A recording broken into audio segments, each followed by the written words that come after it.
Sí, sí, se escucha. Gracias. Ya. Buenos días. Vamos a presentar la actividad 3.3, caracterización de un objetivo. Somos el grupo uno y nuestra tutora pues es la profesora Sara Parra. Vamos a trabajar en el análisis de las tareas prototípicas del objetivo uno de nuestro tema regla de tres simple inversa, la caracterización de este objetivo y una revisión de la formulación de expectativas de aprendizaje. Nuestro objetivo uno, lo recordamos, solucionar problemas en los que se requiera encontrar el valor desconocido de una de las dos magnitudes que se relacionan de manera inversamente proporcional y comunicar y justificar su resultado. Para este tenemos dos tareas prototípicas. Esta es nuestra primera tarea, que la denominamos matas de café. Si se sabe que 6 personas necesitan 180 horas para plantar una cierta cantidad de matas de café en una finca del eje cafetero de Colombia, ¿cuántas horas serían necesarias para plantarlas si colaboran 21 personas más con el mismo ritmo de trabajo? Entonces, para esta primera tarea prototípica, encontramos 3 caminos de aprendizaje.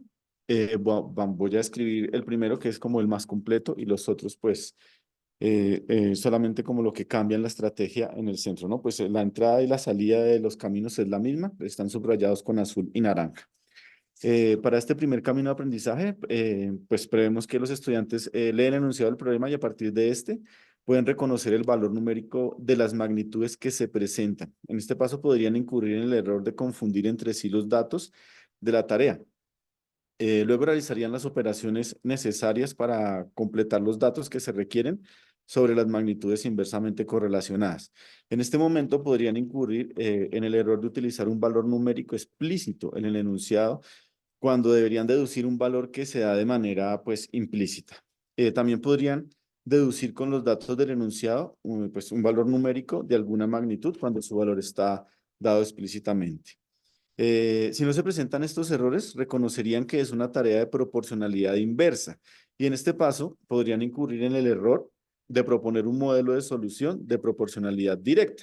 Ese es un error típico cuando los estudiantes solucionan este tipo de tareas. Ahora, pues después reconocerían que la tarea se puede solucionar por medio de una regla de tres simple inversa y en este momento incurrirían en el error de resolver la tarea con una regla de tres simple directa.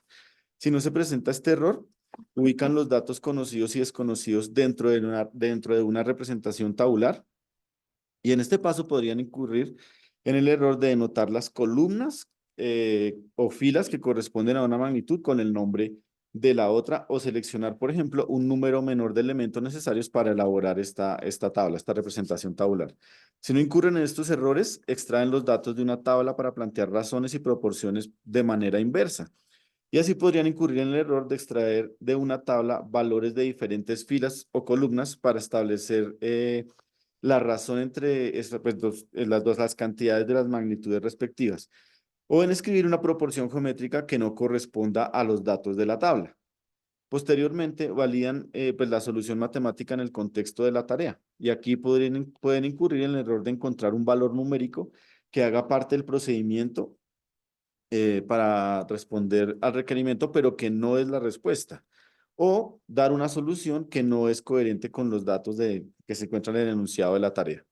Finalmente, comunican la solución en el contexto de la tarea y aquí pueden incurrir en el error de interpretar o justificar los resultados de manera diferente al requerimiento de la tarea o de asociar una unidad de medida pues, de otra magnitud al valor. O presentar una respuesta sin unidad de medida, cuando pues el contexto de la tarea lo requiere. Para el segundo camino de aprendizaje, pues el estudiante organiza los valores de las magnitudes relacionadas en una representación diferente a la tabular, por ejemplo, en una representación numérica. En este paso, pues podría incurrir un error en el que no asociaría los valores a la magnitud correspondiente. Luego, al extraer los datos de esta representación, pues para plantear las razones y las proporciones de manera inversa, podría incurrir en el error de realizar operaciones que no corresponden con la solución de la tarea. Y en el último camino, en el tercer camino de aprendizaje de la primera tarea, pues aquí en el que los estudiantes pues organizan los valores en magnitudes que se relacionan de manera inversa. Directamente en una proporción, los estudiantes incurrirían en el error de obtener un resultado de un proceso de regla de tres simple e inversa con los datos equivocados. Nosotros pusimos a unos colegas y a estudiantes a solucionar nuestras tareas de aprendizaje y había personas que no hacían ningún tipo de representación, simplemente planteaban la proporción y nos daban un resultado.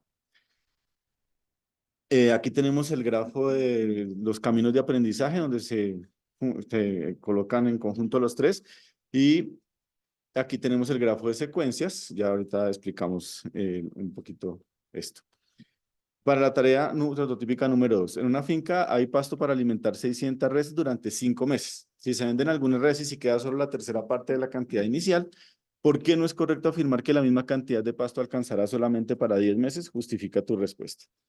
Bueno, aquí el mismo grafo que presentamos, el primer grafo para la tarea 1 es el mismo grafo que podríamos colocar a esta, porque también se puede solucionar de esta manera. Pero en estos dos que presentamos, este segundo camino y tercer camino de la diapositiva, son dos alternativas que plantearon quienes las solucionaron. Entonces, los estudiantes en este que llamamos ahí segundo camino de aprendizaje, los estudiantes tras reconocer, perdón, que es una tarea de proporcionalidad inversa, identifican la variación entre los valores dados de la magnitud y en este momento pueden incurrir en el error de asumir un valor diferente al de la variación entre los dos valores dados de la magnitud. Y si no incurren en este error, aplican pues el principio de proporcionalidad inversa en la solución de problemas. Y aquí podrían incurrir en el error de aplicar el principio de la proporcionalidad directa. ¿Mm? Y en el tercer camino de aprendizaje, de la tarea 2, el estudiante organiza los valores de las magnitudes relacionadas en una representación diferente a la tabular o a la simbólica, por ejemplo, con un dibujo, con una figura geométrica. ¿Sí? Y en este paso incurrirían el error de organizar los valores sin asociarlos a la magnitud pues, que corresponde. ¿Sí? Luego aplicarían el principio de la proporcionalidad inversa en la solución de problemas. Ok, este es el grafo de capacidades y este es el grafo de secuencias de la tarea prototípica número 2. Este es la caracterización del objetivo. Aquí juntamos todas las capacidades. Aquí es donde les digo que se puede ver la primera línea superior, donde se junta la capacidad, donde las dos tareas se pueden resolver y la última tarea. Y este es el grafo correspondiente a esta relación, ¿sí?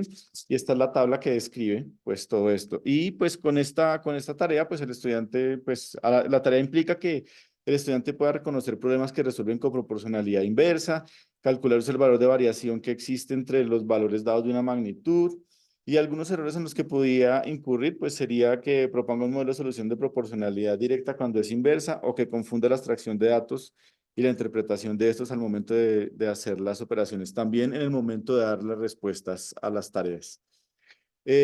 Buscamos, pues, como ya les conté, hicimos unos cambios en la tarea prototípica T.1 buscábamos privilegiar el uso de la representación tabular y en la tarea prototípica T.2 buscábamos propiciar pues el principio de proporcionalidad inversa porque en la que teníamos pues muchas personas simplemente nos daban un resultado que decía no es posible porque teníamos unos datos que daban pie a que las personas no hicieran ninguna representación, sino que escribieran de una vez la respuesta.